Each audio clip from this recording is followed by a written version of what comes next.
السلام عليكم خوتي المغاربه، تبارك الله عليكم. نتمنىكم ان شاء الله تكونوا كاملين بخير وعلى خير. نشاركوا معكم الفرحه وبالضبط من مدينه سيدي بنور. فرحه الجماهير المغربيه على انتصار المنتخب المغربي على المنتخب الكندي. الحمد لله كانت اجواء رائعه.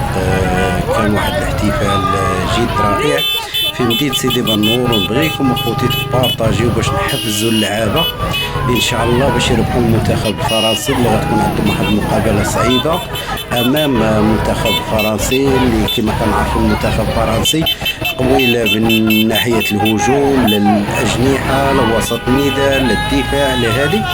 وكنتمنى من الله خوتي المغاربه كاملين يبارطاجيو هذا الفيديو باش يلحق اللاعبين ونحفزوا اللاعبين باش يبدوا واحد المجهودات كبيره باش ننتصروا للمنتخب الفرنسي. حنتي لا ربحنا فرنسا صافي راه كاس العالم دينا اخوتي. وكنتمنى من الله يكون واحد التشجيع قوي للجمهور المغربي ولا الجمهور العربي، وهذا الانتصار ولا هذا الفوز اللي غنفوزوا به ولا هذه غنهدوه جميع العرب. حنا راه ما فينا لا حقد لا حساد لا والو.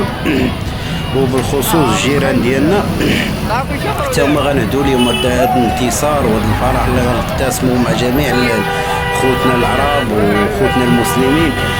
كنتمنى من الله باش تبارطاجيو. راه الدراري كاينين عندنا بعض اللعابه، كاين عندنا اوديو راه كيتابعنا على الصفحه، كاين عندنا بونو، كاين اناحي.